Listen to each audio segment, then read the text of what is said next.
All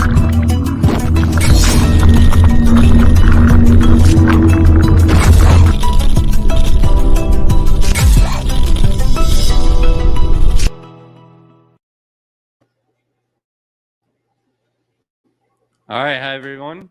How's it going? It's Grant with the Garden of Eden. I'll soon be joined by Shelby once she gets all the final tuning touched in.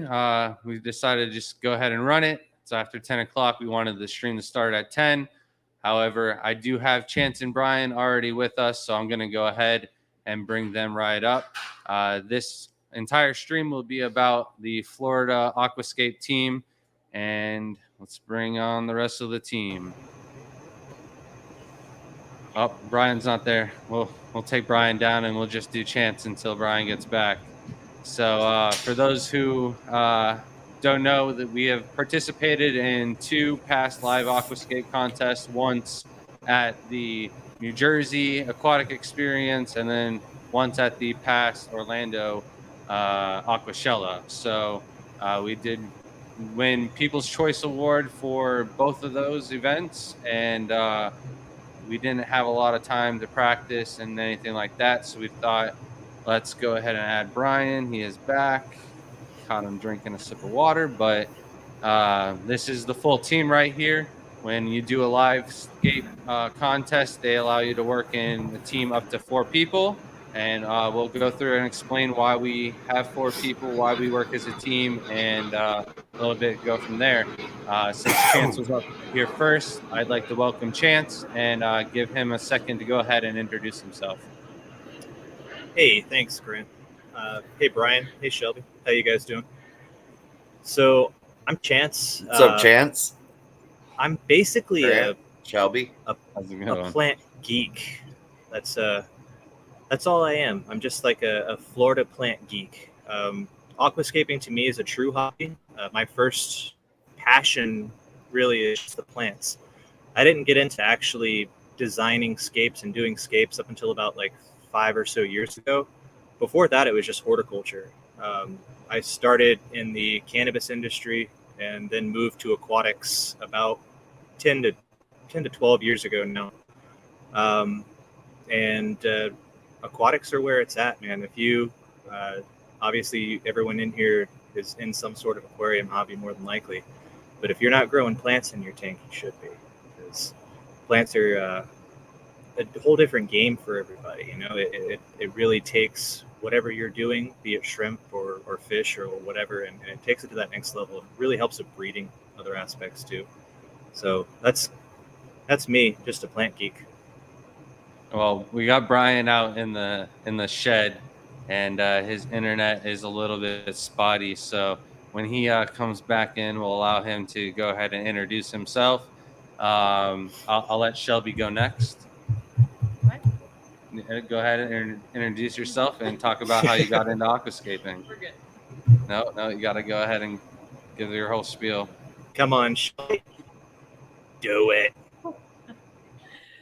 You don't have to get close to the mic. I know, can hear you. Weird. It's weird. Just got into aquascaping because Grant brought it up, and something I really love, plants and obviously fish and shrimp. So bringing all 3 of them together was just something I enjoy. Me and Grant are also really competitive, so just about anything he does, I think I could do better.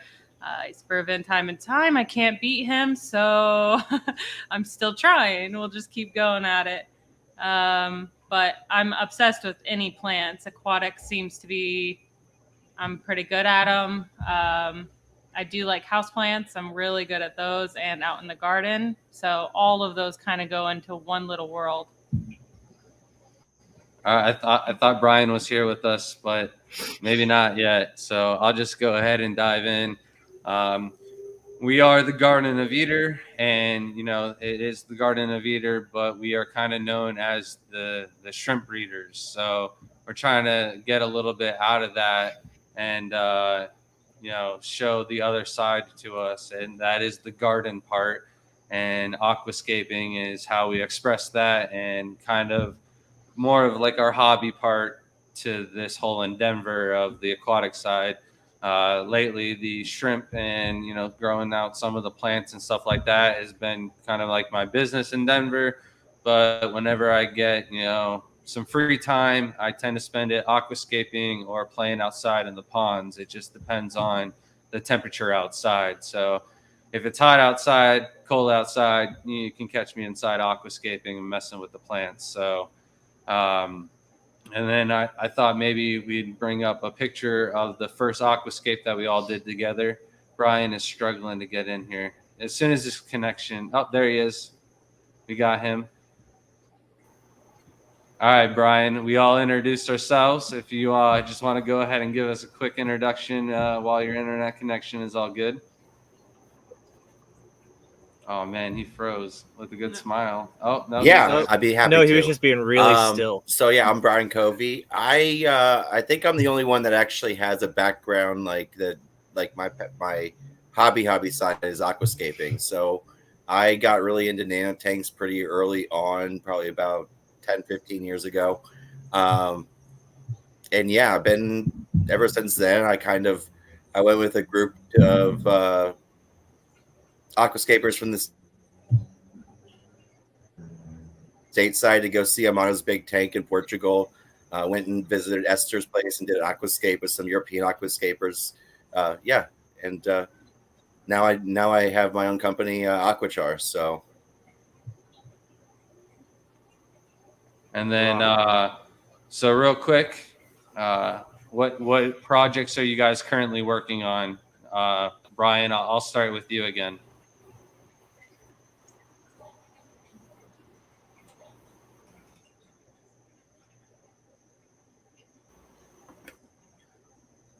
You hear me, Brian?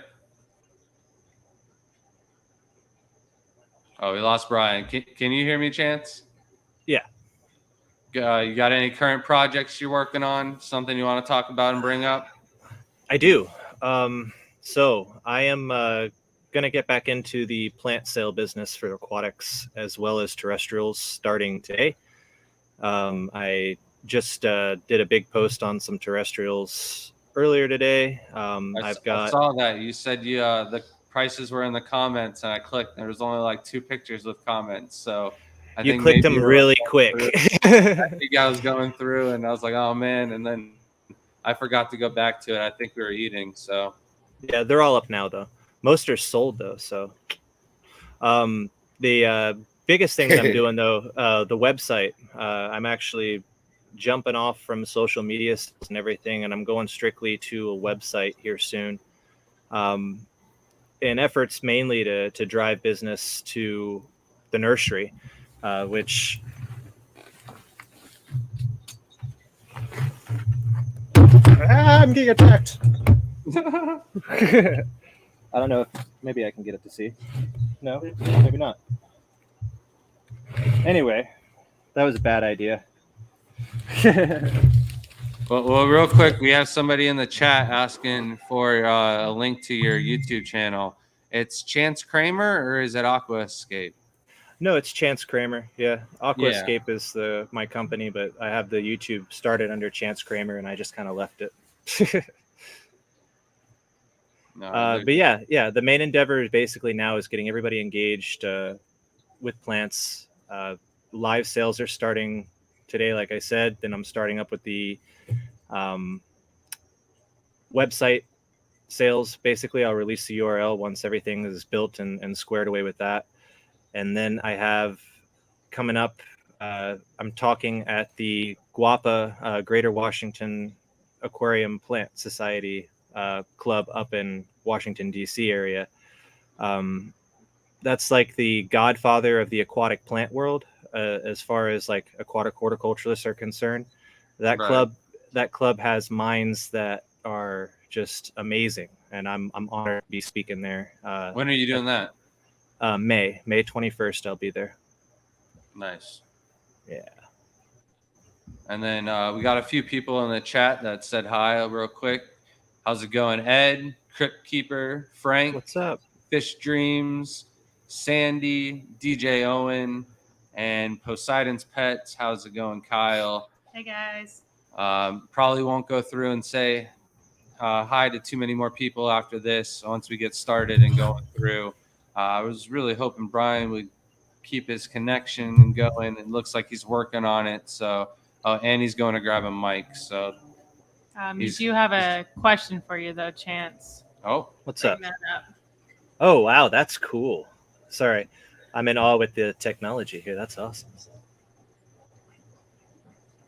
Shelby, read the question and then Chance. Yes. Oh. No, I got it. I read it. All right. So on the video about me using muriatic acid to acid wash Ceru stone, would it completely dissolve calcium carbonate or make it inert if it left long enough? So it's going to dissolve it.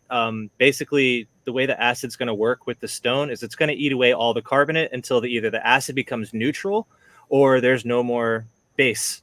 So muriatic acid is very powerful. So any kind of carbonate is going to get eaten by it unless you neutralize it with a stronger base. So a more alkaline substance. And usually that is baking soda, which is a stronger form of calcium carbonate.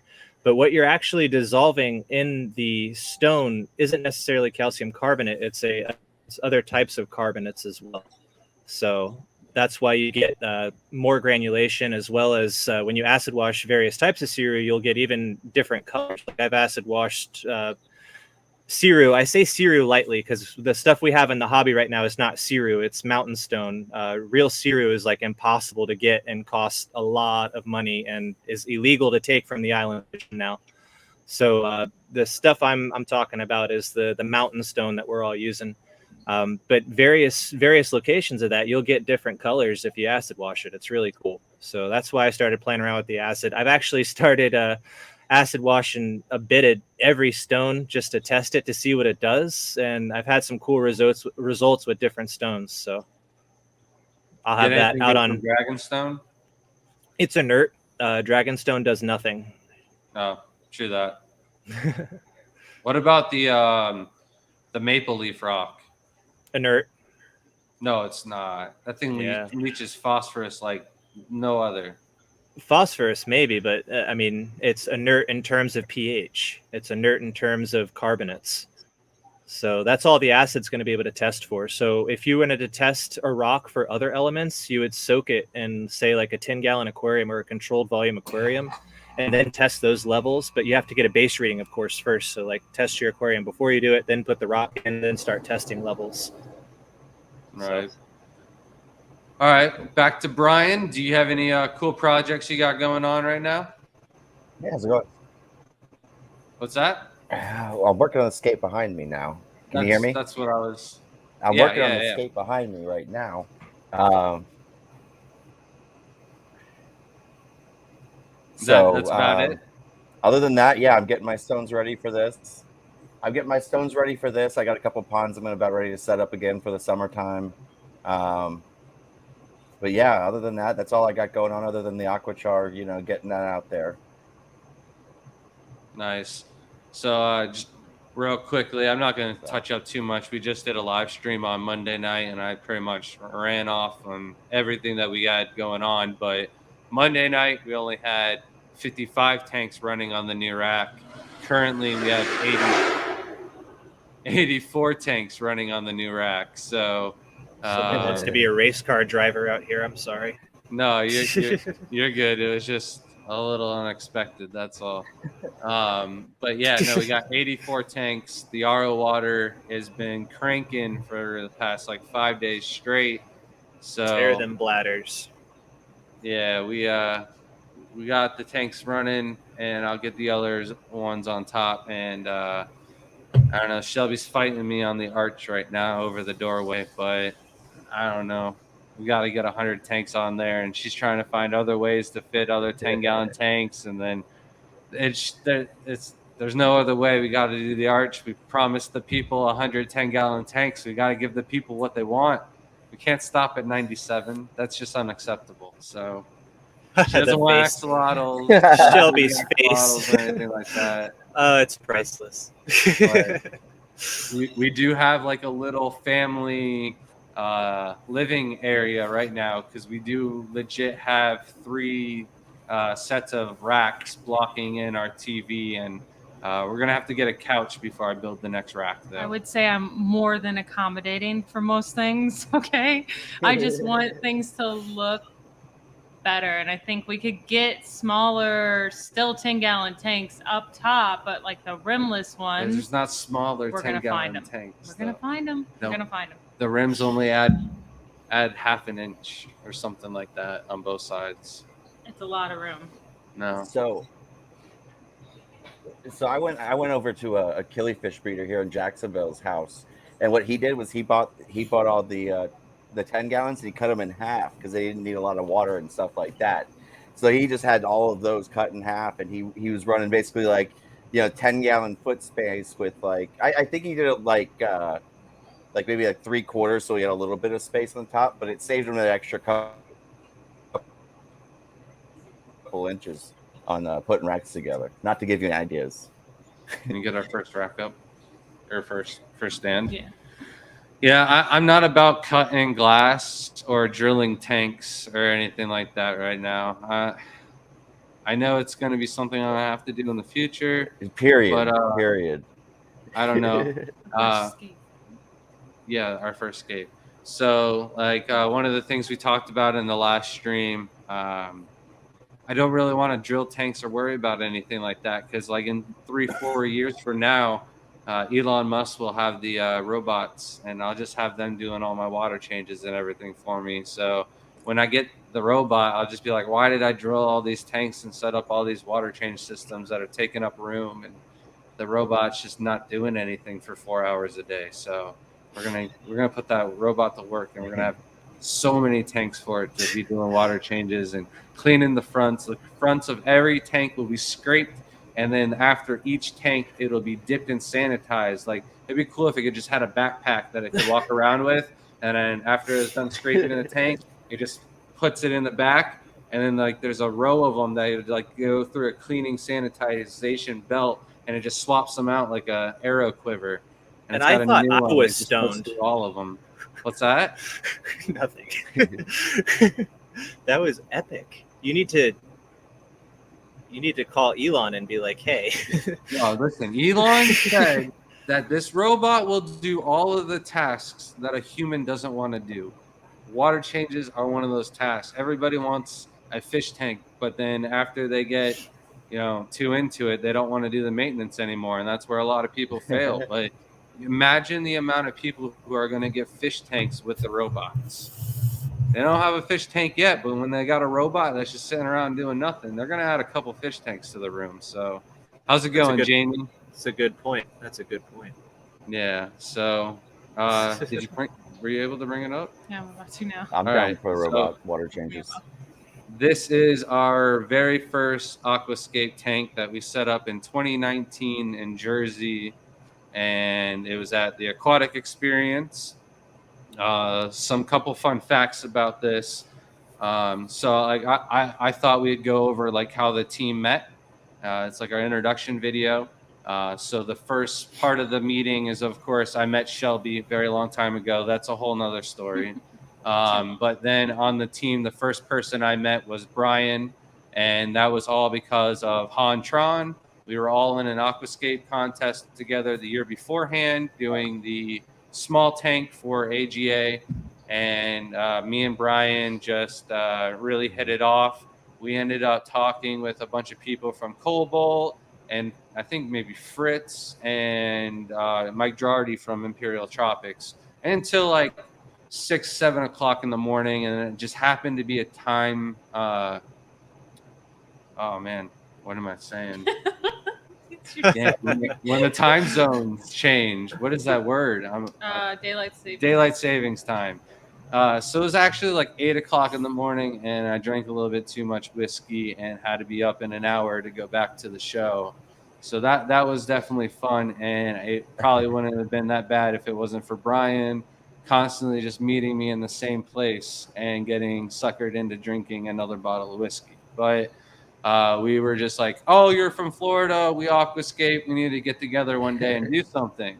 So I just kind of like had that in my back pocket. And then the next part of the story is we are at Chicago, Aquashella, Chicago. And it was 13 days before the Aquatic experience in New Jersey. And we are at Shelby's favorite Mexican restaurant, Uncle Julio's. And Good shit.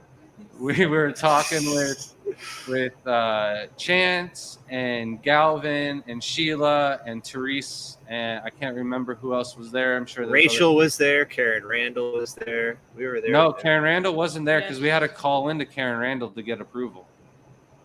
I thought Yeah, she was she- sitting next to me. I was definitely sitting next to Karen Randall. We had to email. We were at She dinner. wanted. to We were at remind dinner, and her I still had to email her. that was. I didn't even the realize request. that was her. So that I thought Gavin and Sheila were like, oh, we know who to message right away and get you in. And so we did all that. We organized. I said, oh, we'll have a team. It'll be me, you, Shelby, and I know this other guy, Brian, down in Florida. So we kind of put together the team, and we all like kind of did our thing where I said, what do you got for rock? And you're like, not a lot of rock. And I was like, can we have Brian back in? I'm gonna go to Okay.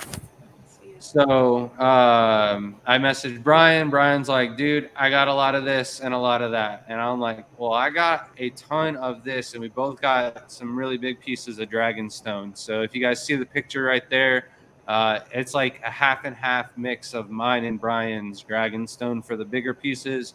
And then I had all the little smaller pieces already set up. So I had this beautiful grow bed of dwarf baby tears outside for all the plants. And Chance had this entire swarm of Bucephalodendra that we added to it. And then like the Bulbitis and stuff like that, we pulled out of our shrimp tanks. We basically raided the shrimp tanks for all the good plants. Chance drove up from South Florida to the house and helped me get all the plants together, and then raided my red cherry colony for just about all the red cherries. But I mean, it was worth it. I was like, dude, just take them. I don't got time. I'm trying to get, I was entering in the shrimp contest at the time. So I was like, my main goal was to get the 10 groups of shrimp or whatever that I entered for the shrimp contest. And I was like, Chance, just grab the money plants, grab the money shrimp. And you definitely did that. The judges weren't happy with our overall, score or whatever, but we definitely had everybody else blown away. The people loved it, and honestly, in my opinion, if there's a choice, could choose to either place first or have the people's choice, I would take the people's choice, because that shows that we as a team, all of us individually, know what the people think of aquascaping. Which is a lot greater than what 3 people think of aquascaping. So, Yeah. Just a personal opinion. I'm not saying I don't ever want to win first again, but people's choice is always my target. Yeah, no, absolutely. And there's always like this whole like structure thing and rules. And a lot of times I feel like the rules are meant to be broken. And I think that's kind of where the people like it. So we always got that going for us. And I know, and I the top 3 things that I learned from this aquascape that I carried forward and just like personal aquascapes and everything like that. I wanted to find out if you guys could, pick the 3 things that we learned the most going forward with our aquascapes from this aquascape. So Chance, go ahead. You get 3 chances. Yeah, don't build walls in the front of your tank. Number 1. Number 2, sand paths are overdone.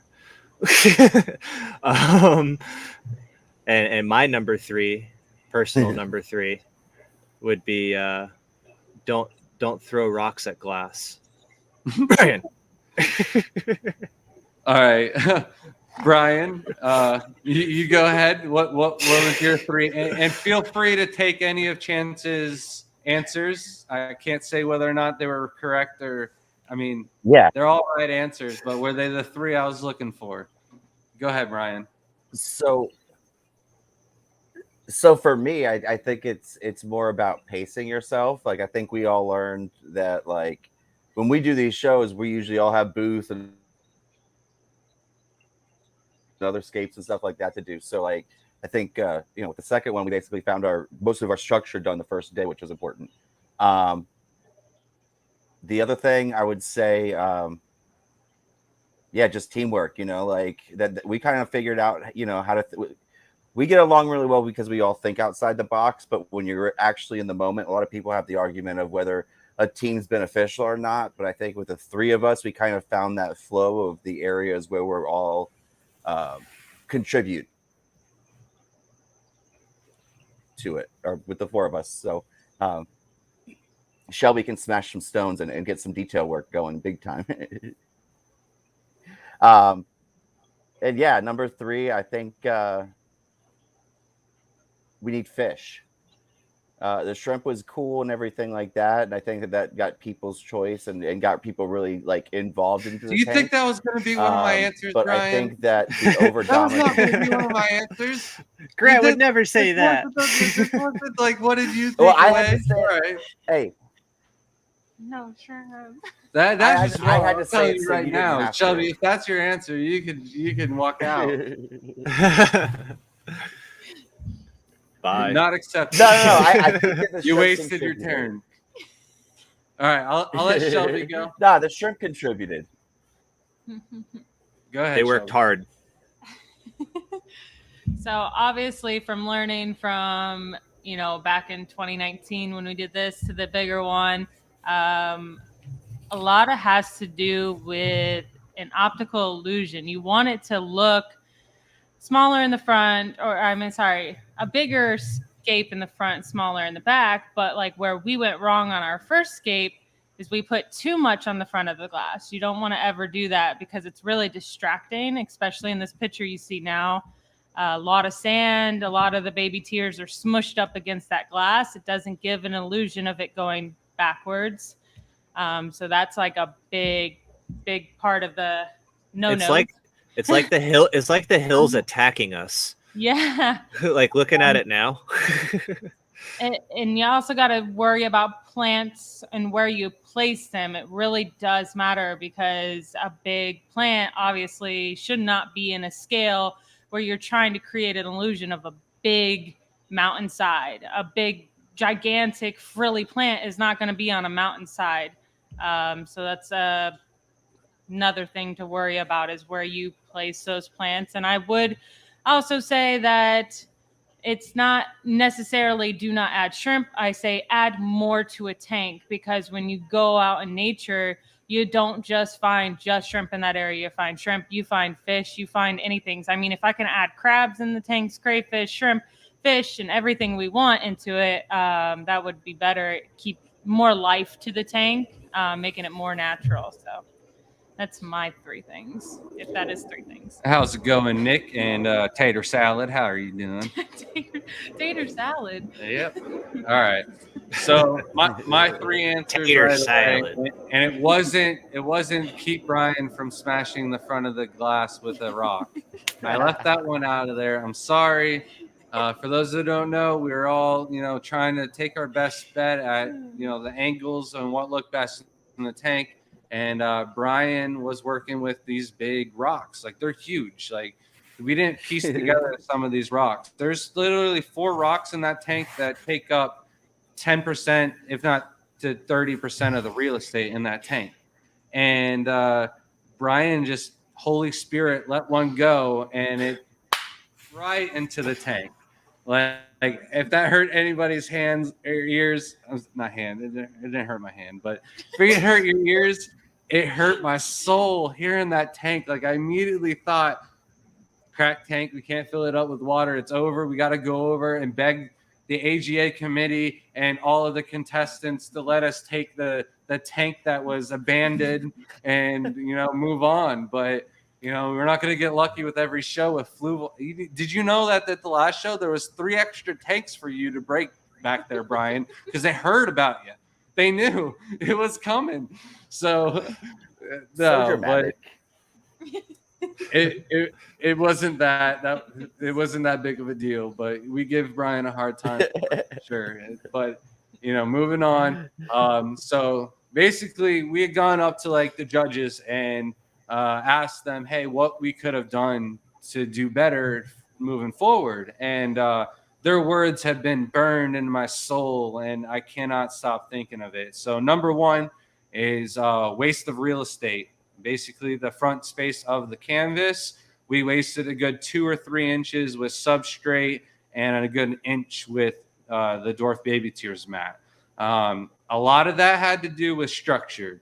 If we had the thermoplastics or stuff that we are working with now, we could have stood up those rocks and not like after Brian smacked the front of the glass, we were like, pour more soil, pour more soil. Like we won't have any more collapses as long as there's enough base. So we built a base to make our canvas, and we need to make more use of the canvas. So that was number one for me.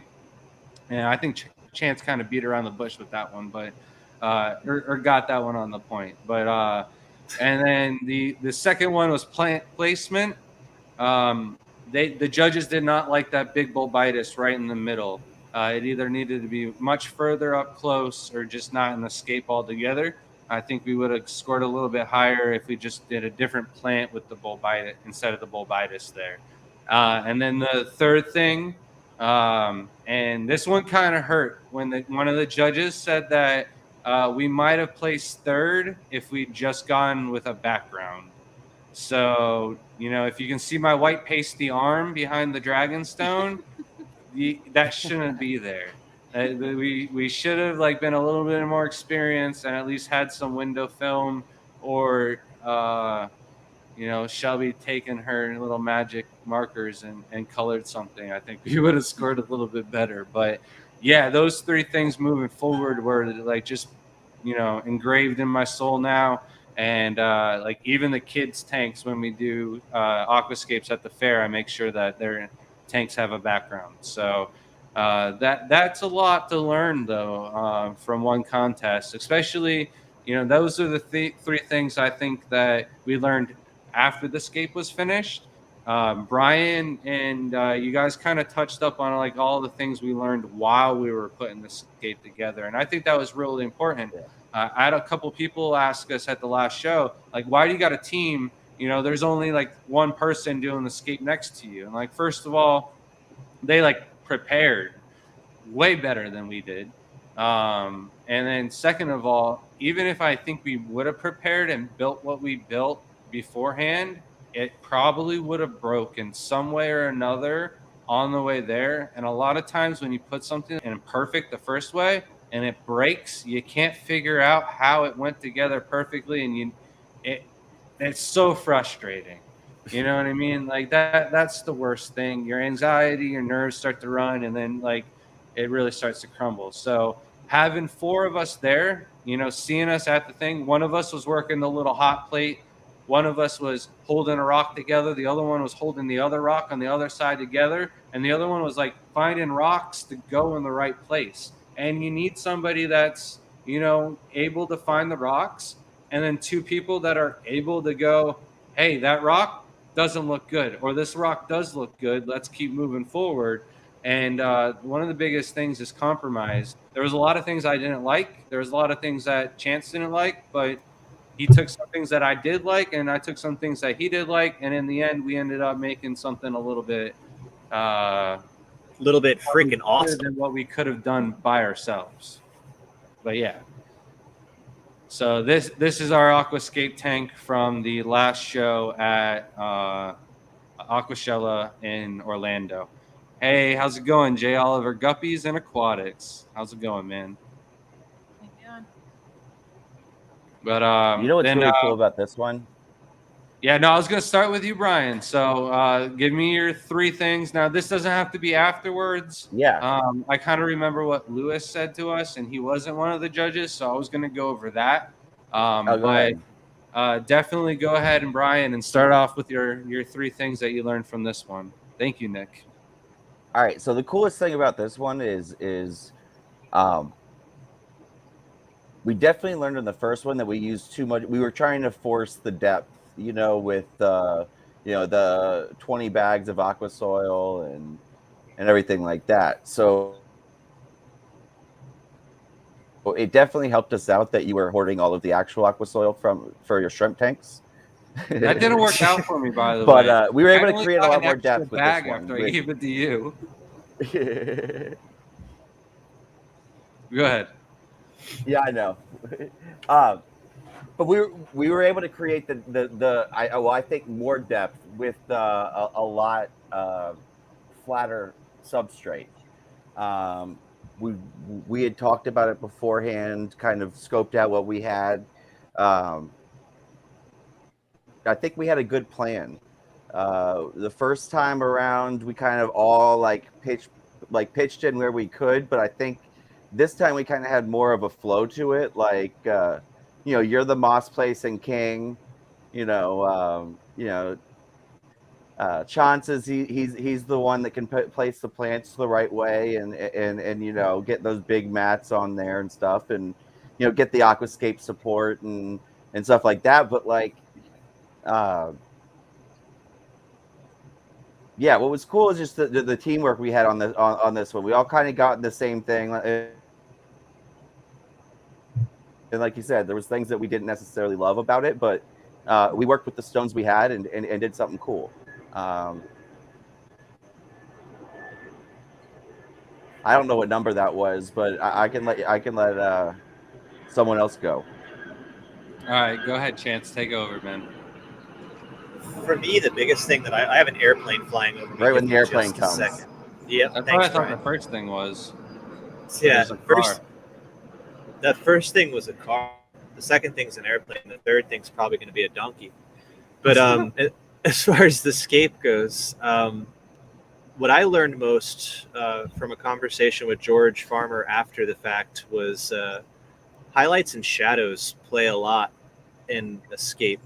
And here, if you can move that cursor over to that flat gray rock that's staring me in the face, I don't know if you can highlight it. Yeah, up to the right.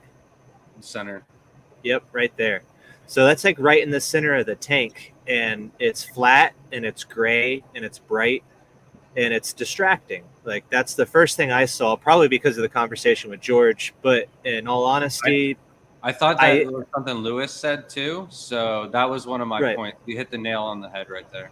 Yeah, so that flat rock, if we would have taken a rock that actually matched the grain of the rocks to the right and to the left, it would look a lot better. You know what it was though? While they were saying that, if you remember that point on the arch when we were building it, that just had the perfect curvature and fit. It did. Into the rock. So we just got right into it. So happy with the puzzle piece fitting. We didn't realize that it was just not the right. We didn't give a crud about the color of it. We just were like, all right, it fits. Done. Yeah. But so that would be the first thing. The second thing that I kind of got told or was talked to about, more plants up front would have been nice. The crypts that I planted, the parva up front, it's a little clumpy. Again, that was done. I think I planted the parva up front in the last 4 to 5 minutes that we had. I could have took my time on it more, or I could have just split those prior to planting them, and spread them out more and more of them even. Looking at it now, if there were those clumps split up and then plus some more added in there, it would look a lot better if it had an actual carpet of parva rather than just some sprigs. And then some plant diversity up front, something that to break the aeroid trend that you see here, because everything pretty much there is an aeroid. So maybe some Iliocaris hairgrass sprung in there once, a little bit here and there. Or maybe even an oddball hydrocotyl Triptotaria just to throw off the leaf shape a bit. That's where I'm at with it. So overall, though, I love it. I think it's awesome, and it's one of the best scapes that I've ever had a hand in. I'm very happy and proud of it, and I wouldn't change a thing. But as far as lessons learned, that's where I'm at. And then real quickly, thank you, Tater Salad, for the 100 DKK. Dennis in Denmark. So that's got to be the Denmark currency, Danish kern. I can't remember what it was. I know somebody had donated that on like one of Mark's shrimp tanks. So I will have to Thank you figure so out much. what that is converted to American currency, and it will go towards supplies with the Florida Aquascape team. I told the boys we need to start doing some streams, helping other people out, getting the whole American movement and aquascaping, because competition drives other competition, and the better we can all get each other to be, the more we can bounce ideas and questions off each other, the faster we can learn, the sooner that we can catch up the American side of the hobby and really start competing in some of these bigger nationwide competitions and stuff like that. So definitely thank you, Tater Salad. And then Crypt Keeper asks, what size tanks do they use for the Scape contest? The Fluval Scape contest tanks are custom built just for the Aquascapes. They are 36 inches by 18 by 18. And then what size tank is that? So Nick asked the exact same question. I don't know what centimeter cubic meter it adds up to. I don't know why I said centimeter. It's cubic meter for sure. And then Jay Oliver, I did a YouTube video on that tank and also shared it, and all over Facebook. It got a bunch of likes. I think both Brian and Shelby put it on their TikToks, and it did really well too. So got most of my followers on TikToks. yeah, if you guys aren't following Shelby and Brian, I don't know what Brian's exact TikTok is, but Shelby is T.G.E.O.E.Shelby_K, and she's getting to like 825 followers now. 26. So Don't sorry. short me one. I was just rounding to the nearest 25 there. But yeah, no, she's got her thing going. She says she's going to start showing her face when she reaches 1,000 subs. So if you're not already subbed to her, yeah, she's not happy about it. But she's doing the live stream. She's getting herself out of there. She's breaking out of that comfort shell. So hopefully, she'll Hold the bed. she'll Let's go back. crack out of that cocoon into a beautiful butterfly and start flying high. All right. So now your 3 things that you took away from this aquascape. I didn't get to talk to any awesome people. Barely got to talk to anyone but customers. So watching and seeing what we did this time, obviously, we had. If you got a plane flying over, Chance, just try to mute yourself for a second. My bad. No, you're yeah, good. I can mute him if it happens. We will forget to unmute him. So it's hard. To take away their, I don't know. I think everything went really well this time. We worked incredibly well. We were able to see each other's differences in this, and I think that's what really helped. Everything went together pretty well. For the time restraints that we have on doing something like this, where we had no planning before we got together. Like, it's the second time we get together and we all work well, because like we can take each other's opinions and use that and make something great. And the thing about that is like, oh, you're all in Florida. Like, a lot of people don't realize like how big Florida is.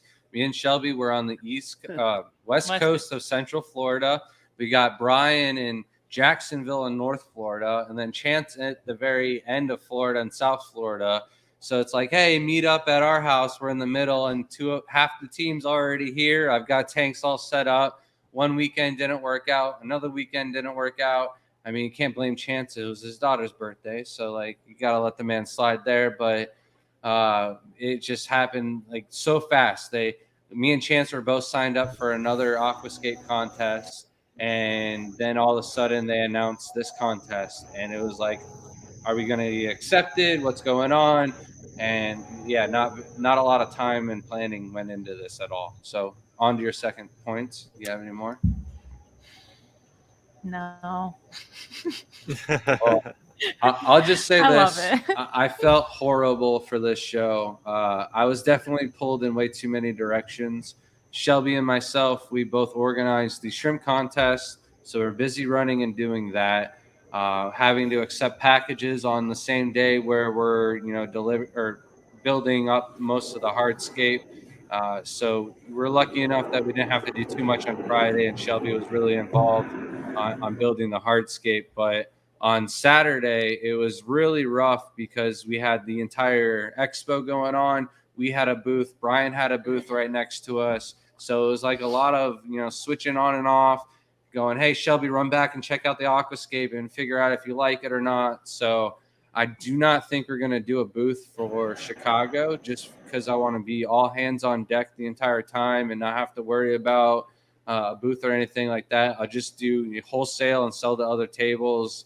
And if somebody wants shrimp off of me, they can buy it from somebody else. And I just won't have to man the table. It'll probably be better off that way. But another thing is, like, Chance already mentioned the flat rock. But my other point was our plant selection. Maybe instead of the narrow leaf Java fern, we use the trident, the mini trident Java ferns. I was really worried about wasted space in the background of the tank.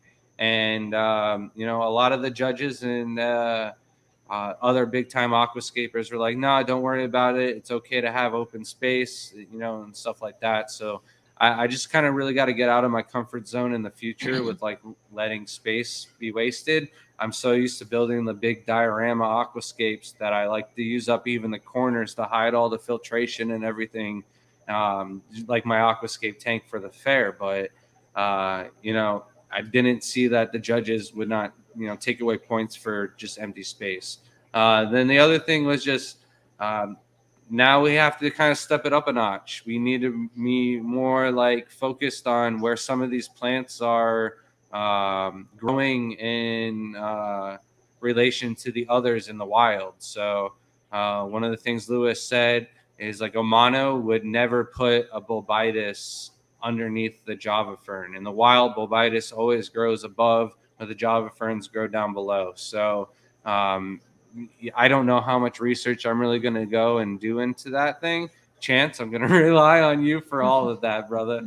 That's all you. You're shaking your head. Java ferns climb up waterfalls, homie. I don't know. That's just what I think Lewis said to me. So yeah, I'll send you some pictures. Oh, I know I've seen it at one of our stores here in Florida, Aquascape Supply or something like that. No, I'm saying in wild they climb up 25-foot cliffs. It's crazy. Yeah. Like a wall of Java fern. It's nuts. I'll send you a really cool pic. It's awesome. So I believe it, man. That's just what was said to me. So like I said, I don't know how much research I'm going to do into that and stuff like that. But advice is best taken with a grain of salt sometimes. Yeah. My other thing is I'd like to see a lot more plants. And a lot of it has to do with timing, and Chance didn't have very many plants growing submerged. Everything you had that's really nice is immersed. So it's I think we need to plan some nicer plants. It would be nice to have some pinks or something in the background.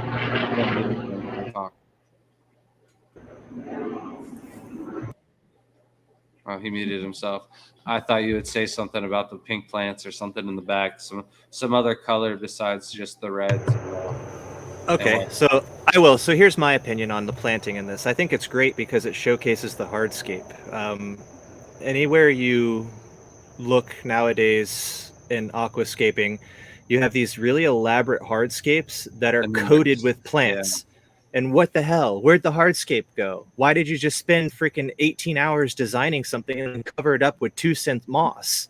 I understand the need for green and the need for that, but it has a place, That's in my opinion, looking at oil painters when they smear pounds and pounds of paint on their paintings and segments of it and expect it to look like a Rembrandt, They're trying to do something impressionistic, but there's I wasn't nothing. referring too much on the hardscape. I was more referring to like in the substrate itself, and then like maybe in the Yeah. background of the arch. Yeah. I mean, the angle that's on this one is a dead-on squared angle, so it's hard to see. But there were plants back there. But yeah, more of them. Like I said, splitting that parva up is important.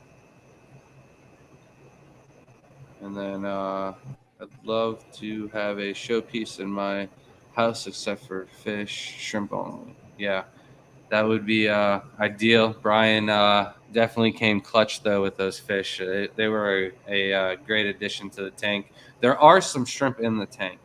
I brought some very large red cherries that were in Jaden's Aquascape tank at the fair, and I decided they would be the easiest thing to catch and bring over. But it wasn't very stocked like our first tank was of red cherries.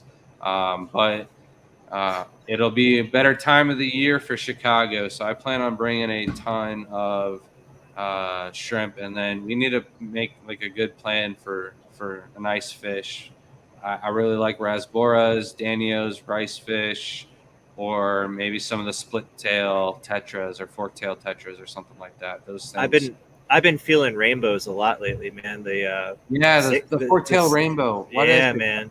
I'm sorry, dude. And the blue-eyed Celebris, man. Yeah. Those are sexy Yeah, fish. They look like little So- elves. So we had Yeah. our annual auction last weekend, and like they're usually there at all the auctions. They didn't have them at the annual. I was very upset. I was going home with them, no matter how much somebody wanted to run up the price. I was ready. He wasn't joking. I've got 3 of them, but I need to get some more. So there's this guy, Mike Labello, the big New York guy from the club. He has them breeding in like a 900-gallon tub outside. I just think they slowed down for the winter. So as soon as those get breeding again, I'm going to get a bunch of them off of him. So hopefully I can get a nice colony to bring with us to Chicago. That would be really nice. If not, Yeah. we're getting our resale license, and I'm probably going to start carrying like Amanos and stuff like that. So if I can get those are a different type of fish that we want. I've got wholesale connects for what we need. Like if we need to order them, we can get them. No, I do too. It's just now that we're going to get the whole resale license and stuff, so we can start selling shrimp food. I might as well use it for other things too. Yeah. And we just cleaned out the garage. There's like so much room in there now. I can definitely put like a rack and some quarantine tanks in there for some like Amanos and other like imported wild type shrimp that we can't breed. So, somebody's not happy with that. I was just joking. Real quick, we got what happened, crystal shrimp, and they are in pH of 7. So a crystal shrimp really will not do that well in higher pH. Some of the adults won't have an issue because they molt very slow because they are already full grown.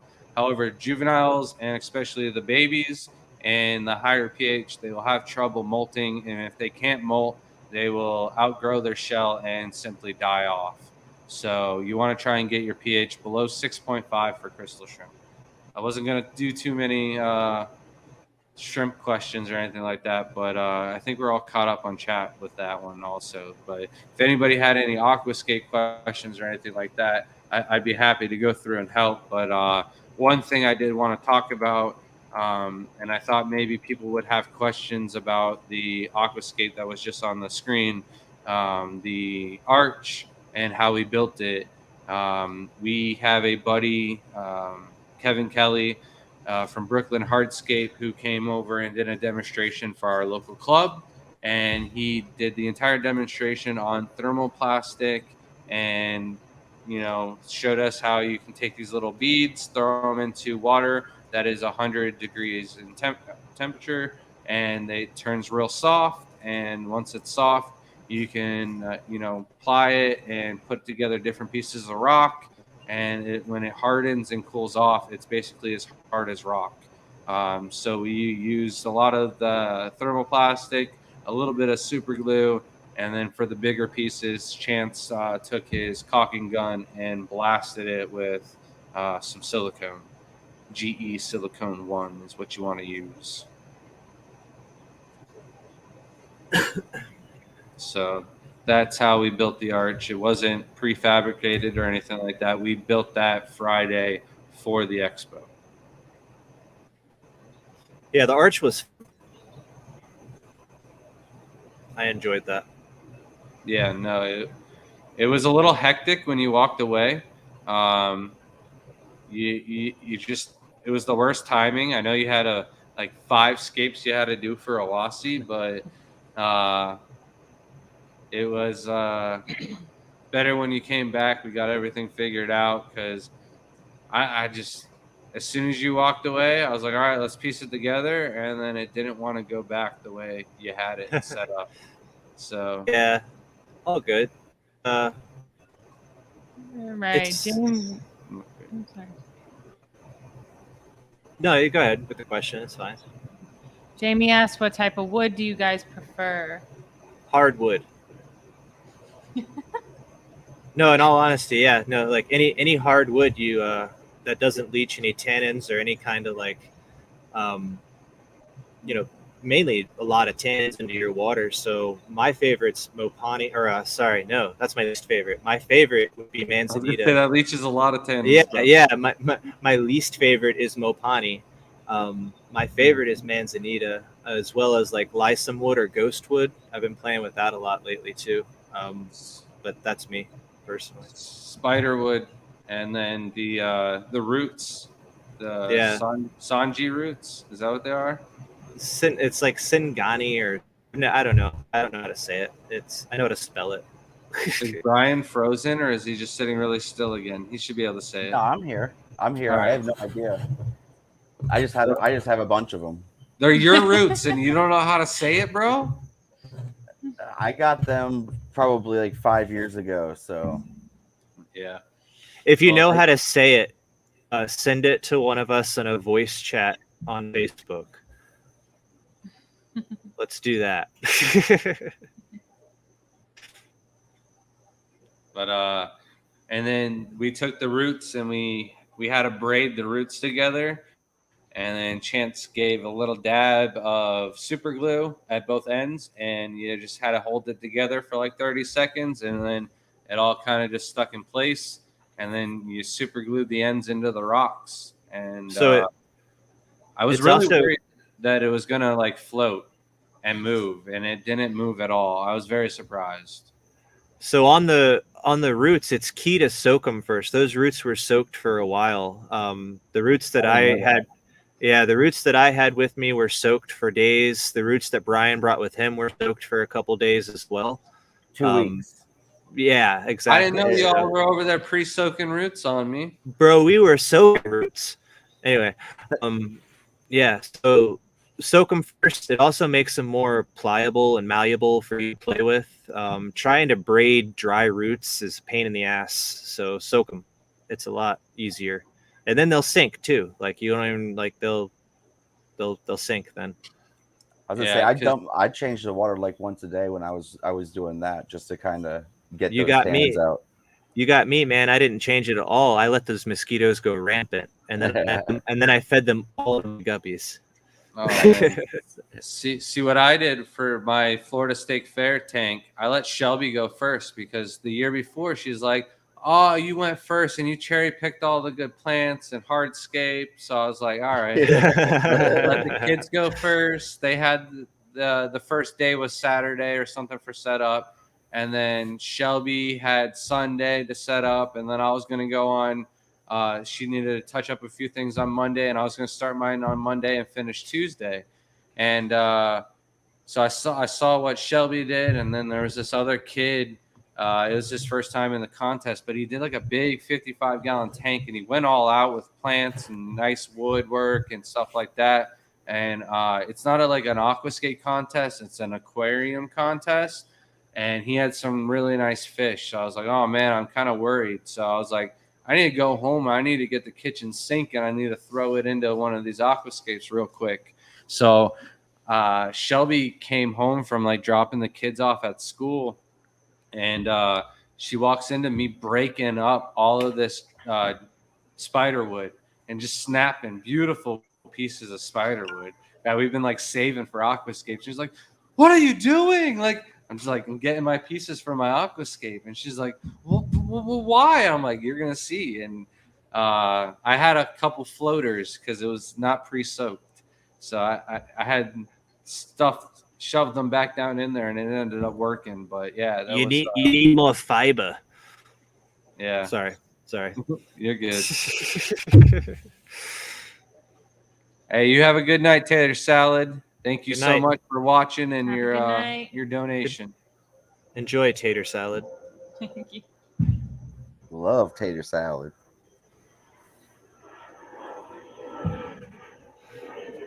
How's it going, Thomas? Oh, airplane. 1 second. Oh man, you're good, man. So Brian, when are you gonna do more work on the arch? You did that like 2 weeks ago and then haven't touched it. Honestly, I had to. I just this week finally put some pressure washer to all the rest of my rocks. I had to get them cleaned up and everything like that. So that was holding me back. So I'll get in here soon. I got a bunch of aquachar that's sunken down there, so I'm using that as a base for my substrate. So Nice. Well, I got some things to do in Jacksonville now, so I'm probably gonna come up and see you here shortly. Oh yeah. Yeah, and then we got a couple things on my list that I needed to talk to both of you about. So we got a real quick question. Any plants you guys hate aquascaping with? I've got a couple that I absolutely hate. Probably going to be obvious, like duckweed, guppy grass, water sprite. You know, the obvious ones. But I'll let you go ahead. Go first, Brian. Oh man, I'm Give me two honestly plants. well. So on live scapes like this, I hate scaping with a lot of stem plants because unless you have like the big bushiness, you just don't get that same effect as like it's really hard to like transport those stem plants without getting all crunched up and everything like that. Yeah, and definitely some of the stringy stem plants, they get really wilted really fast. Yeah, and then they melt just- if you don't have the water parameters on point. Yeah. And then it's not a specific plant, but I hate when people kind of do that mixed moss type of thing in an aquascape. Like unless that's the look you're going for and it's thorough throughout, but like, you know, having spiky moss over here and then willow over here and then like What about willow moss with a little bit of like mini pelly? It's technically not a moss. well, no, if that's uniform throughout, like that looks more natural than like, you know, I've seen some people do it for texture.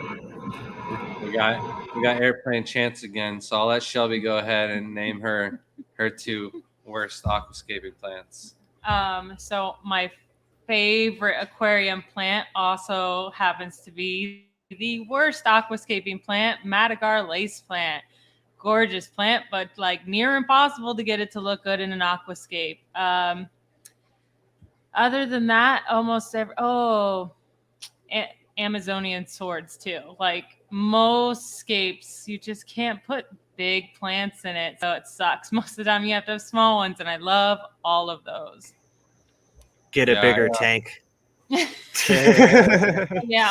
like a 190, we could do something like that. That would be incredible. But my 220 discus tank, man, that was awesome. I had so many giant econodors. Oh, I love it. Never doing a big tank after that leak.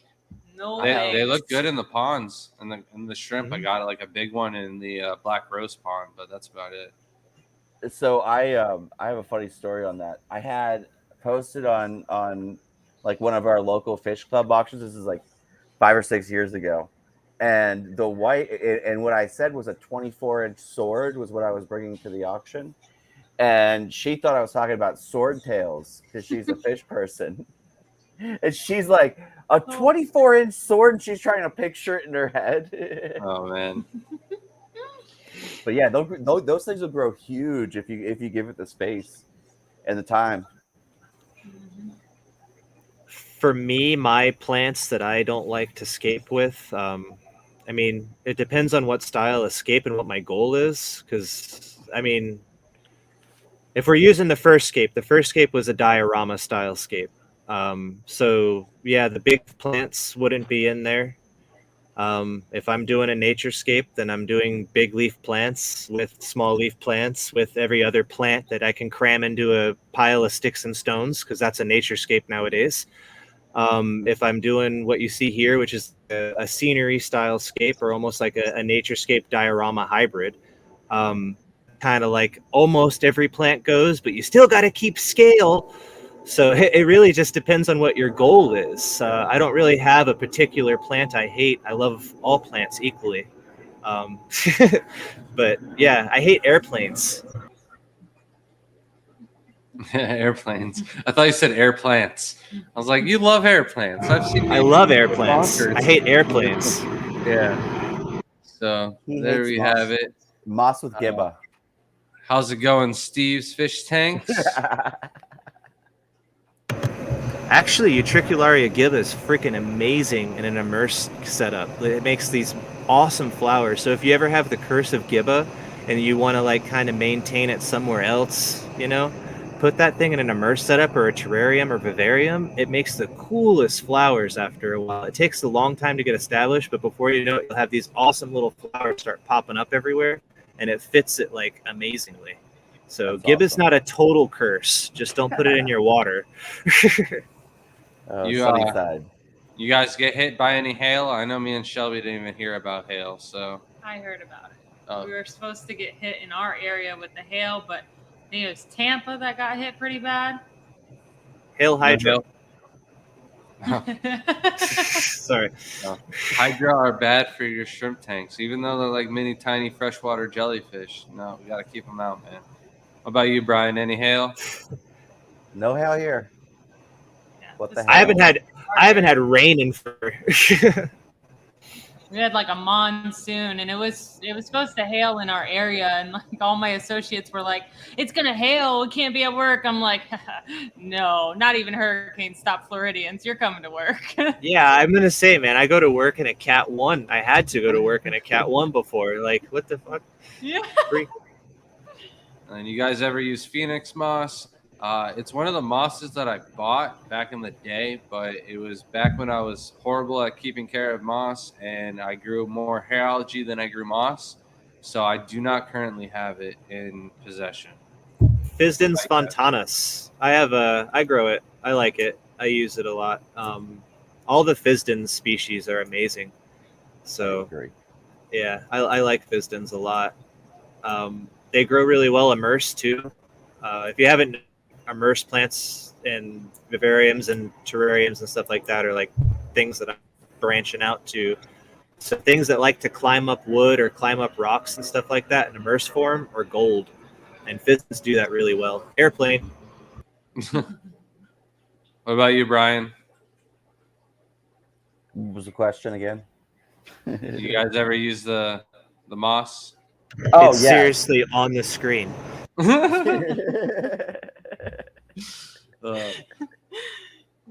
Oh yeah, I've actually used it before a while ago, but I agree. All the Fizzens, they're awesome as far as creepers and stuff like that. I actually have a bunch of it in my son's tank on a piece of driftwood.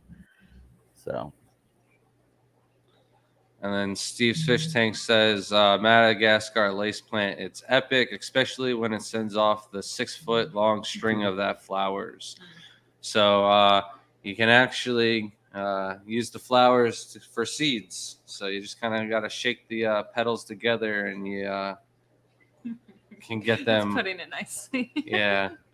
I figured Chance would step in and be more scientific about it, but I don't know the... Oh, you're muted because of the airplane, brother. All right, there we are.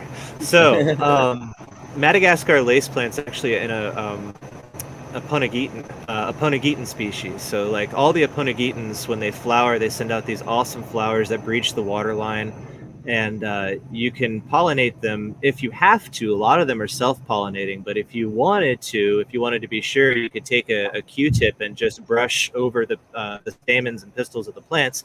Just brush the whole flower not even specifically. You can just literally go like that, and it'll do its thing. And leave it for a while. Don't touch it. The flower will close up. All the little tiny flowers will close up. You'll start to see little pods form. Just leave them be. The seeds naturally. Either net them out or let them, and you got it. We actually got That's like 10 seedlings in the house from our last flower. Nice. We got a ton of them at first, but I don't think there was enough nutrients in the soil. I don't use any CO2 or fertilizer, so that didn't survive that many of them. But I got like 10 little babies or so. How's it Nice. going, Yellowstone Aquatics?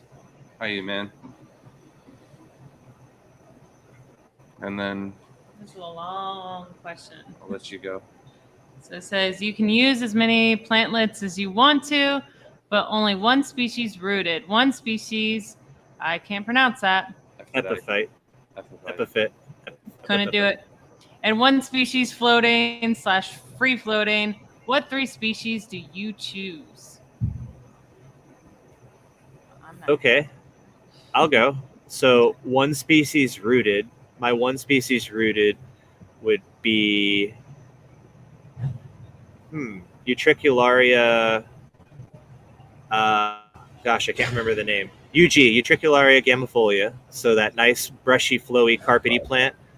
Mhm. I'm going to be doing an Iwagami because you only gave me 3 plants. So it's going to be a nice Iwagami with a carpet of UG, and then some nice sprigs of that purple bamboo plant that will grow symbiotically if you don't, if you use a lot of fertilizer and nutrients, you can kind of poke those and hang them off into rocks and stuff, because all they really need is the water from the tank, because they're technically a grass. And then as far as a floating species, I would put in some red root floaters in there just to add that splash of blood red color at the top. You took my floating option. You can still use it. I'm using it. I'm just saying you took it though. I claimed No, it first. I went first, so you're taking it. All right, Brian. Brian, you can go ahead. Oh man. You just can't use red rooters. If you're not ready, See, I'll go. Here's the deal: is like with plants, it's usually my selection changes all the time. Like I like a lot. Go with the stones or what I feel like or what it's interesting in me. So, like I don't know if I could pick just 3 that I want. Like I could pick a 3 species tank, but it would change by day what I want to keep. What about you, Shelby? So one rooted. I don't know if this would count, but I love my Crypt compactas, and they have tons of roots. So I'm assuming that would count as one of those. The word I cannot pronounce, I would say boost. I love boost. So anything, I mean, it's got a flower underwater. So of course I'm going to pick boost. And one floating. Just say it. I mean, no. I'm just a little bit technically, it's a rooted, but it floats on the water because I love lilies. I'm always going to be a lily fan, but technically floating, it would be red root floaters. There you There's go. really no other option. Yeah, no. I mean, frog bite's really What's the cool. Azolla But or the Hygroisa aristonata is really cool. I'll have to send you that's some the of that. big leafy one where it's got like a stem that branches out over the water. Yeah. That one's a cool one too, but it doesn't really add much to the scape underneath.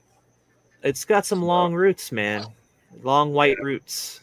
But my 3 would have to be Monte Carlo. I was gonna pick Cryptocorn compacta, but she took it, so I switched to Monte Carlo. I don't know if you saw me. I was like looking at my tanks. I was like, "What am I gonna pick now?"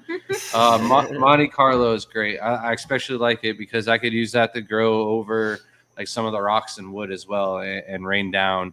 And then I really like the boost, but I'll go with Bulbitis instead. Some mini Bulbitis. And then, the red root floaters. But moving on. it was not huge hail. It was small. We don't really get huge hail in Florida. Doesn't really happen. Just got home birthday dinner. Happy birthday. Martin, happy birthday. Happy birthday. Oh, man. Happy birthday. You almost said Martin Martinez, didn't you? Yeah, Or that's- Mir. Yeah, sorry, man. But happy birthday. Hope you're having a good night. And I wish we had some like balloons and streamers we could like on the screen. I have a birthday airplane for you. I was Here. just gonna say we got a birthday flyover. So then we got underwater trees and sand falls. Yay or nay? I'm gonna start this one off. Underwater trees, I like them. However, they're very tricky to put into an aquascape and get all of the perception and everything down right, because it's just really rough with the amount of space that you have, and then you get this big tree. It's a big issue getting your depth right. However, I do have like our best video is of me setting up the underwater bonsai with the super red mini Lugwidia. Just I never did it justice by putting a good scape on it. It's something I'd like to do in the future. So I can't say they're all out of there. It's just very, very hard to execute. And then the next thing are sandfalls. Yeah, Shelby is like begging me to do a sandfall for a aquascape contest, but I don't know if it was Brian or somebody else was like desperately trying to get their sandfall to work at one of the aquascape contests, and No, it didn't work. It wasn't you? No. All right, it's somebody else. So like they just had this feature. Plan execution will work. I just Got this. there's too many things to epic. go wrong with a sandfall that I just don't think like it's Go risky. big or go home. It's risky, but it's like something you risk on like the I don't know, the qualifier, not for the finale. I just don't know, man. That's up to you guys. If we can do it as a team vote. I mean, majority rules. This is a democracy of a fish team. Chance, you're muted. Yeah. So. So, trees. In a conversation I had with Jeff Miyake about trees and aquascaping, trees are great if you know how to make a tree. If you look at trees, there's a lot to a tree than just a stick with some more sticks and some other sticks. Building a proper tree takes a lot of work into it and to make it look right. And these prefabricated bonsais, if that's what you mean by underwater trees, I hate them. I'll be honest, I hate them. If it's a true bonsai wood, it's like the dead bonsais that they're plucking and pulling in, that it'll rot in like probably 60 to 90 days. It's not a hardwood, depending on the tree it came from. But there's not a bonsai that is a true bonsai that is a hardwood that will not rot in an aquarium. The other sandfalls are cool in their place. If your tank is surreal, if your tank is like a fantasy tank where sand falls underwater, that's the thing. But if you're trying to play a waterfall off aquarium by using sand in place of water, then use lizards in place of fish, because it doesn't make any sense. You're with the fish in a waterfall. In my mind, I'm seeing fish swimming in the sky now, and it kind of throws off the whole feel of the Scape for me. And it goes into like fantasy wonderland, which is cool. Crabs, micro crabs. Yeah, just Brian's saying. got crabs covered. So that's my take on sandfalls, is that it comes too fanatical. It becomes too far-fetched for an aquascape. But I think it has its place. It would win the crowd and get you best of show for people's choice. But I don't know if the judges. We can do that with other means too. Yeah. Yeah. No. I I'm think not a that's fan two of votes. trees. Yeah, I agree.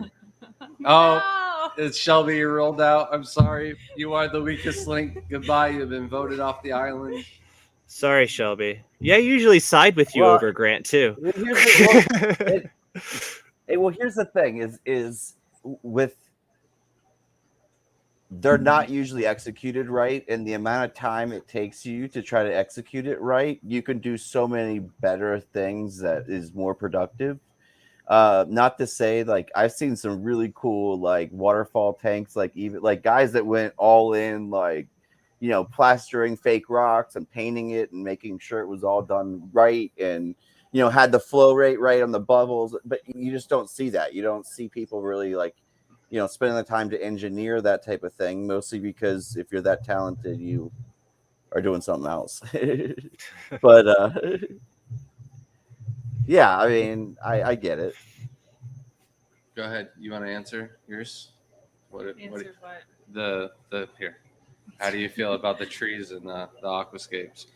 I mean, it depends on what kind of trees you're talking about too. Because are you talking about like the bottom of the tree to make a natural scape, like where you would in a river, or if you're talking about the actual trees, like the bonsai I think trees, they're talking full trees. then Full you tree. have to execute it perfectly, and that's extremely hard to do, like you said.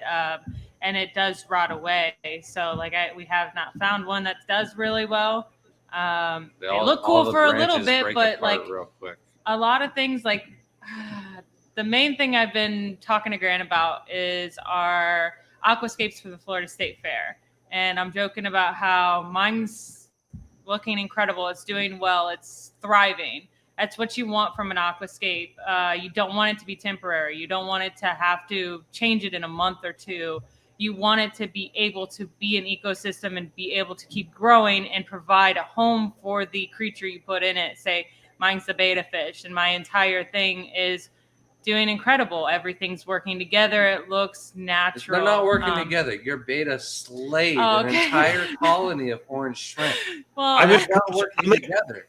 I'm going to contradict. It wiggled up underneath the cryptocorn parva, and it was like, strike, killed the shrimp, swam off. It was like, now you're going to eat it. This is my tank. It needs to know. ate them all. Ate them. Not even ate them all. Just killed them mercilessly. I mean, is I want the plants to do good together. And if you have a scape on a bonsai tree, sometimes they just don't, because the wood starts to break, just like kola wood. I don't like putting all the plants on it, and eventually all this that starts to deteriorate, and then my plants are just kind of whatever, just all over the tank, and it's just a mulm everywhere. So I really don't care for underwater trees. Sandfalls, I'm a big yay for. Obviously, I think it's a wow factor. In a contest, yeah, Grant and everyone else is right. Let's not do it. But I'm going to do it. If she it's gonna be doesn't gigantic. do it for her Aquascape contest next year, I will do it. It's I- going to be awesome. I mean, I wouldn't all right. put any fish in it. If I did, it would probably be the blue-eyed rainbow fish, because they do look like they're kind of flying. So I think they look like they have little wings and they're little fairies, and make it like a fairy thing. So if you go fanatical, if you go fantasy on it, yes. Yeah, exactly. Yes. Here's the thing: if she goes, but do it next year all to out. the State Fair, and she executes a decent sand waterfall, I'll let her do a plant wall in the house. So take away from this whole conversation, guys, and to contradict what you said earlier, Shelby, about what you want from an aquascape, it's all about goals. Set your goals for your scape. You know, like if you're setting up a brand new scape, set a goal for it. If your goal is to have fish X live in it for its whole life, make a scape that can sustain fish X for its whole life. If your goal is to grow out some plants and flip and make some cash, make a scape that suits your plants. Make a scape that gives you more real estate for plants. If your goal is to do a photo competition and do more photo competitions and continue to do photo competitions, then you're going to be breaking that tank down probably 3 to 4 times a year. So I'm on like my 4th scape in my damn 20p already. It's just the way it is. Yeah, so it's all about goals. And I think that's what gets overlooked a lot in the aquascaping hobby is people don't set that goal. And then they start off in the hobby, they start off with a scape, and then they're like, all right, what's next? Endless maintenance. Shit. This is draining. And speaking of goals, I don't have my phone on me. Can somebody real quickly look up the CChem deadline? Because that's my goal. Let's escape a tank before the CChem deadline. It's April something or another. It's coming up. I know. I think it's like the last day of April, but I'm gonna say April 20th. Grant, it's 420. No, That's my guess. My guess is 420. I'm busy that that's day. way too soon. I'm busy that day too. I bought all of My Steve daughter's birthday. What are you Ramirez's doing? plants, so. Oh, I'm busy for other reasons. But Brian had Happy mentioned birthday, something though. about productivity and something like that. Another thing we're gonna do for the next Aquascape contest, I'm showing up with an entire lap sack full of like just rubble, so I don't have to break it at the scene. You have till June, my birthday. That's have till Shelby's. That's Shelby's favorite thing. Till I think June you for the have- Seekim. June 3rd contest closes for submissions on June 30th, 2022. Hell yeah! Okay, Then I already know they that. totally bumped it up then because I could have sworn. Oh wait, no, what's that one? Contest open April 1st. Ah, I got it back. You mean I have 2 more months to procrastinate? Yeah, man. We can have this conversation in June and be like, when does that Seekim My contest goal start? is to get it done before Yeah. Seekim. I think that's a great thing about our team is we're like all procrastinators. So like the more last minute a contest is, the higher probability we have of doing better. Just because Which worries me a lot about Chicago. Yeah. Because we have a lot of time and Yeah. yeah. All right.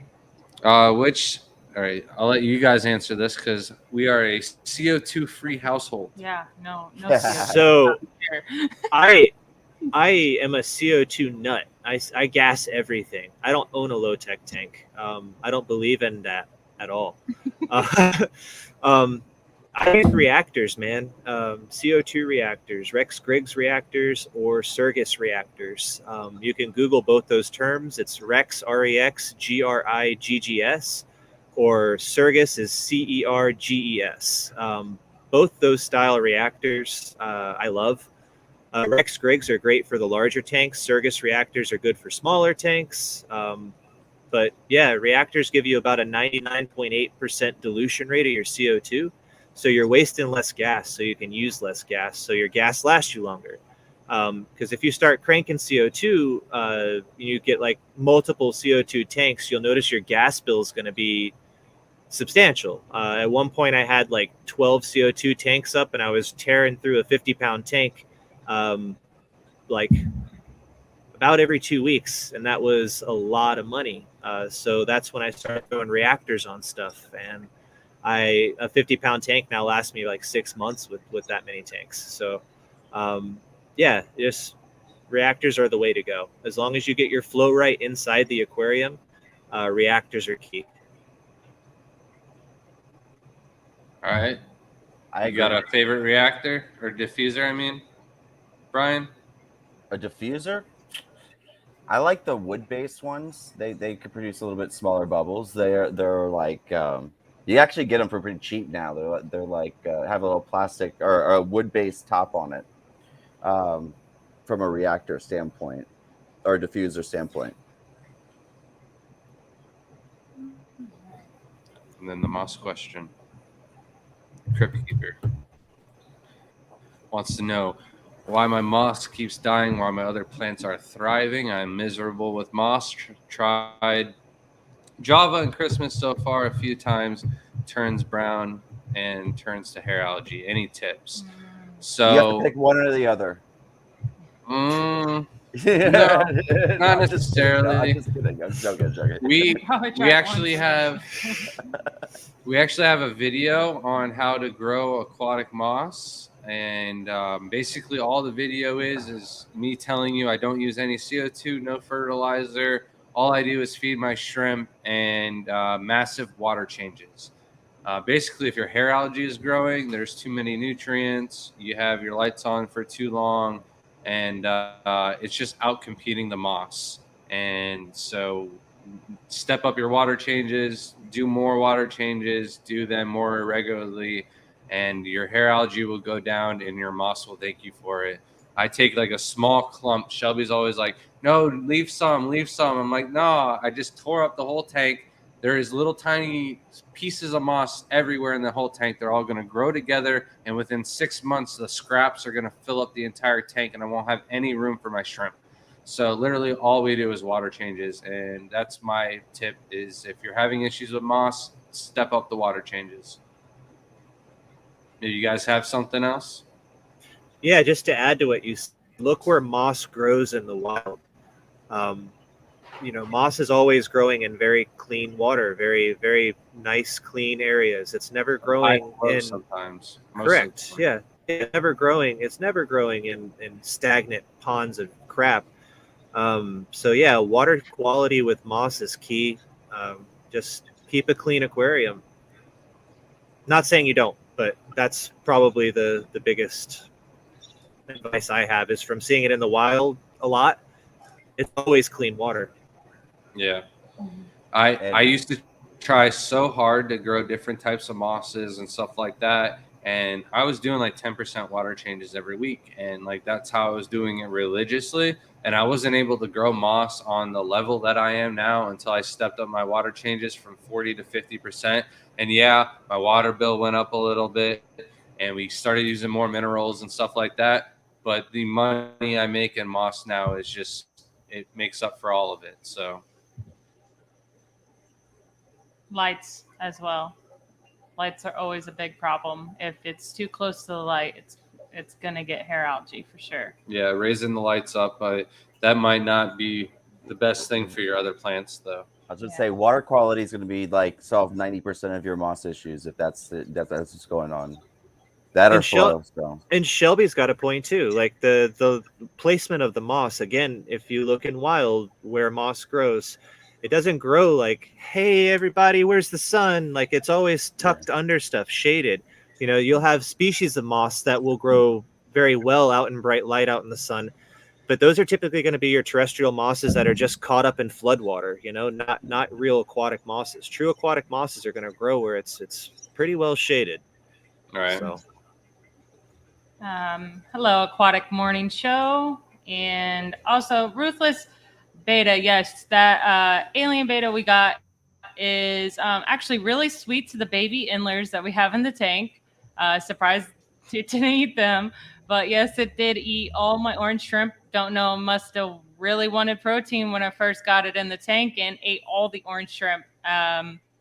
Every single last one of them, actually. Try blue shrimp. Maybe it doesn't like orange. Maybe it might need its own, same color. Maybe colorblind to one color. That'd be nice. And we got the betas from Bad Fish at Aquashella. And I'm very upset with you, Chance, because I didn't wear my Bad Fish hat because I thought you were going to wear yours. And you're not even wearing a hat. So I could have been wearing my Bad Fish hat over here, but no. No, I'm sorry. I had to rush to put my kids to bed and all that stuff. And then I got out here and. That's why I like to do my live streams at 9 on Mondays is because we get the kids to bed at 8 o'clock. So we got a whole hour of them oh, I'm not trying to go to sleep yet. No, you're going to sleep now. And I got something to do. In bed by 8:50. No, do the other one. I'm sorry. You'll have to wait, Crip. Hold on. So Nick says, wait. Oh, are they the same thing? All right. So we actually, for the Fluval contest, it is a qualifier round, and only the best 3 from Orlando and Dallas move on to Chicago. Besides, they have 3 aquascapers or teams that already pre-qualified into the Chicago. But at Chicago is the finals. It'll be 9 tanks, and they'll all be battling out for the $5,000 grand prize. So that'll be real cool if we won that. Split it 4 ways. I get Shelby's half, so I'm getting $2,500. So okay. But yeah, no, it'll be going towards many plants, I'm sure. Plants. Yeah. So I'll actually be getting it. Thanks. Maybe. Yeah. That pink plant looked really pretty. Was the pink philodendra? What is that? The princess. Yes, that one's got my eye. How's it going, Dreamweaver Aquatics? How you doing? And then we got a shrimp question, but before we get to the shrimp question, I actually had two things I wanted to talk to you guys about. One of them's for Chance, one of them's for Brian. Brian, I need them Victorian lilies for the pond. You said you wanted to go to Waterscapes. Yeah. When? Name the day. You want to Hopefully meet it's a there? Monday or Sunday, huh? You want to meet there, or you want to? I mean, it's in Tampa or Plant City, so like you can meet at my house. We can hang out for a What minute now? and we can drive Waterscapes- together. I gotta see where it is. Waterscape's like I think in between us. It's like an I hour looked and a it up. half from me. It's an hour and a half. I've from been us. there before. Oh, okay. Well, Get it! I mean, we can meet there if that's how it's going to work out. But yeah, I mean, Chance, you're more than welcome to come in. I can order them, but yeah. Yeah, If I you just want want to to do it one get. day during the week, we can. I want to get some lilies and stuff for the pond.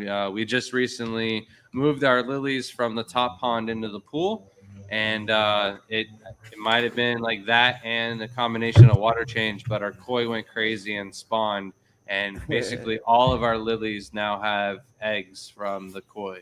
So have some baby koi here soon. Nice. But Yeah, that was I it. gotta get some plants from them anyways. So yeah, let me know. That was it on my agenda for you, is just to schedule that, and you just let us know when, and I'd like to take a trip over there, because one of the things with our resale licenses, we can start buying and reselling other little plants, and I just want to get those like bread and butter plants that everybody's always asking with for the shrimp. So we definitely going to have room for it now with these new tanks, so I'm going to start doing that. And then the other thing is Chance, you need some shrimp, bro? Maybe. Why? All What's right. up?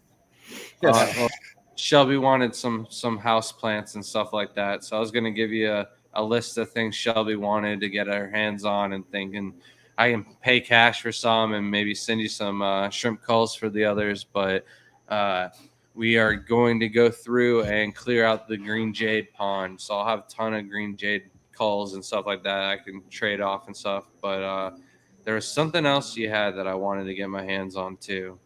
I can't remember what it was besides the plants Shelby wanted, but I don't know. How's your red downoi doing? It's good. I got a bit of it going with the plants. There's a few. I have a rule. So here's my rule, because every time in the past I sell my plants out of stock, and I screw myself over. Yeah. So I'm not selling a single plant until I have 3 bins of it, 3 full bins of it. And That's I'm almost how I there. am with the shrimp. I'm almost there with everything. So Yeah. soon enough with that though. Soon enough with that. Not there yet, but almost. And then there was another plant that I wanted. What about the mosaic? That is actually at I love the Tropical. mosaic. That's at the big I was gonna nursery say, you can growing get it like a Waterscape. weed. So Waterscapes has that too. But yeah, I have a lot of it, but I don't know. I think it's got some damn hair algae because I grow it outside. You know what I mean? I don't grow it in aquariums or anything like that. And All right. that pond that I grow it in, or that vat rather that I grow it in, got totally screwed up over the last 2 months or so, because I've been so busy setting up all the greenhouses and stuff. I've neglected the hell out of the vat at the other nursery. So I don't want to I really don't want to sell anything that's got like a bunch of shit on it to you. Yeah, no, I understand that. If you give me a bit to clean some up and plant it elsewhere and get it happy again, for sure you can have some. And then you got the shrimp question here. I'll answer that until more Aquascape questions come up, or if you guys had something else. But I'll answer this real quick since DJ was waiting. And also, have a good night, Nick. Take care. Thanks for stopping in. Have a good night. But is Bloody Mary shrimps the only shrimp that has colored flesh, or is there other types of shrimp that have the colored flesh? So, like, the colored flesh thing isn't really like colored flesh. Their hue to the body tone has like a reddish color to it, but it's not like the flesh itself. It is just the first layer of pigments, and it just there's no real translucentness to it. They're just all like a light colored red. It's not the flesh of the body, but if you want to like go into it, like Blue Dreams and uh, the just the other blues shrimp, they'll do it as well. But it's not really the flesh with the Bloody Marys. They're just really chocolate culls. That's all the Bloody Mary is. And then, are you going to talk? Are you talking about water lilies? Yes, we were, or lily pads, both basically. I don't know what the difference is. I guess the spider lilies are like the bulbs, not the pads. So, but are they not all lilies? Are they not in the lily family, or is that's something different? Chance. They grow by bulbs, so I mean they're all lilies. But if you're best to stay like Nymphaea or Nymphoides when you're talking like the aquatic stuff. You got to get with them scientific terms, yo. So like Nymphaeas and such are in the same family as the Nymphoides and things like that. So it's not too far off, but the genuses are different. All different genuses. And like spider lilies are completely different genus and family. It's just considered a lily because of a wet growing and, you know, stupid hobby scientific terminologies. I got an airplane. Hold on. My spider lilies are actually blooming right now, and we have two different kinds of spider lilies. The ones that are blooming right now have this like under petal. It makes them look real cool, and then the second round that'll bloom just doesn't have that extra like skirt underneath. I don't know what it's called. I can't remember. Send me some pics. I'll let you know. Yeah, I've been trying to watch more of that the crime pays but botany doesn't guy, because he's real good with like the scientific terminology and stuff like that. That's the only reason why I know how to say choya wood and stuff. Cola, like I called it cola forever until the guy's like, choya, huh? You want to look at this? Huh? Ain't that fun? Some choya wood. Huh? So I'm like, oh man, that's how you say it. So if it wasn't for that, yeah. So pronunciation's all in confidence. All you have to do is sound like you're correct. Yeah. I wish it was like that, but then you got all them old timers who are like, you got the guys bred everything like Bill Shields and those guys in the front row, and then you're saying geophagus and stuff like that, and multifasciatus, and you stumble the wrong way in the wrong direction, and they're like, you know, you messed up, but yeah, it is what it is. So I think that's going to be it for tonight. I mean, an hour and 42 minutes. I thought we were only going to do an hour, but we had quite a bit to talk about. I want to make this like a more regular thing. I don't know if we'll be doing it every Wednesday night, but definitely at least once a month, maybe every other week or something like that. It just depends on really all of our schedules. But before everyone signs off, we have an Easter sale going on right now on the website. Easter 20 for 20% off. And also all of the Neocaridina culls are buy 10, get 3 free. And really, I'm throwing in way more extras than I normally would because we want to clean up all of those ponds. Thank you, everyone who tuned in, said hello. And for all the people who watched it afterwards and made it this far, thank you guys very much. All of the proceeds, and special thank you to Tater Salad, who donated like any money that we're going to make and earn off of these videos and live streams. We're going to use to buy hardscape materials and stuff like that, which is in turn going to turn into more content for future streams and topics for us to talk about. So I got some things planned for the next one. This one was like all of an intro thing, but anything you guys want to say before we sign out, Chance? Yeah, guys, follow me on Facebook and subscribe to me on YouTube. You know, Chance Kramer, search it up. I got a lot of plant tips on YouTube. I'm going through every single species that I have growing right now. I'm including how I grow it immersed and how I've grown it submerged. I keep over 285 species of plants, and I've grown and flowered them all. And I'm going through all of that with you guys on my YouTube channel. So if you want to learn a little bit more about the plants you keep or a little different ways to grow them, follow me. There's I can't also wait till you can say that you've aquascaping grown stuff, them all so from seeds that you produced yourself. I'm What's almost your next there, goal? actually. Right. I wouldn't have half of them still if I didn't keep the seeds. That's the best part, man. Like when that frost came and when I treated for bugs during the wrong time too, I lost almost everything. If it weren't for me collecting seeds, I wouldn't have anything. So seeds are key. We dropped a link to your YouTube channel down in the comments. So Thank you. And then definitely check out your plants are one of the very most sought out terrarium and immersed plants. You're probably one of the top guys in the United States. So anybody needs anything, you're getting top grade plants from Chance. And then Brian, you got any last words? I think that Shelby made me realize my spirit animal. What's that? Likes to live alone and does asshole things sometimes. What is it? The What beta animal? fish. Oh, the beta fish. My spirit animal. It's my spirit animal. You're gonna eat all the Grant's orange shrimp. Man, Yeah, you're never I going to do let like that shrimp. down, though. We don't need shrimp tanks. That was not the right answer, Brian. I still can't believe you said that. The next said it tank that is way getting specifically. only shrimp. It's only shrimp and maybe crabs. And a snakefish. Hey, did you know that that shrimp coals make plants redder? I mean, Did you know that What's it iron done? makes red shrimp? If you add more iron to your water, it makes red shrimp more red. that's great. I read it on the internet.